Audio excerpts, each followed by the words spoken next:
In this tutorial, we're going to begin talking about the sculpting tools and other tools that you have available in Mudbox to work on your mesh. Now, a typical pipeline for creating a high-resolution mesh for normal maps, starting with a low-resolution mesh from another application, is to work low to high poly. By that I mean you want to step down to the lowest level that you have available. Put in as much detail as you can. I'm holding my B key down to resize my brush. And you want to just go ahead in here, and it's going to get pretty ugly. Not paying attention here. But you'll want to sculpt out as much of the detail as you can possibly put in at this level of detail. And when you find that you're not getting the level of detail that you want any longer, you can then step up to the next level and continue. I'm going to pull my brush down a little bit so I can get some sharper corners in here, and you can see that now it's again getting chunky. It's not giving me the level of detail that I want, so again I'm going to step up to the next level. Oops. There we go. Alright, so and you can continue to do that as you're working. Now right down here are the two primary tools that we'll be using likely to sculpt, and you can add your own,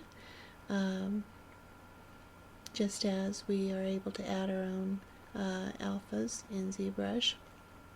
But as you come in here, you can sculpt, and then here I'm using my B key again, come in here and smooth that down. So usually the process is sculpting and smoothing and sculpting and smoothing, and that's how we develop our mesh as we bring this up into a higher poly count.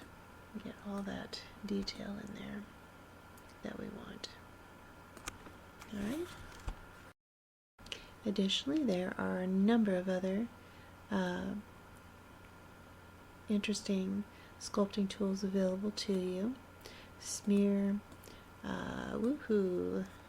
You ever get anything like that, you know that your influence is way too high, so that's M on the keyboard, dragging, and you can see over here that the strength is also coming down, so you can access that here as well.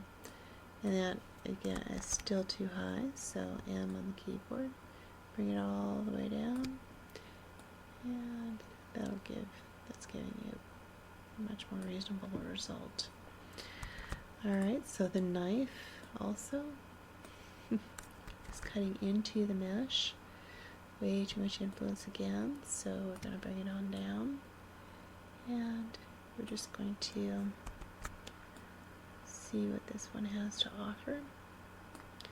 And come over here, grab that smooth tool, smooth that out a little bit. So I would encourage you to go through here one by one and find out what they can do for you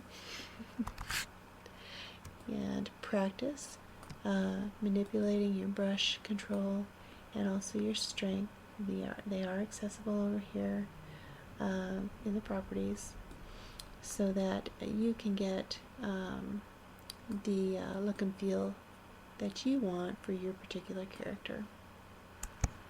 In the next lesson, we will talk about taking our high resolution mesh and applying that as a normal map in the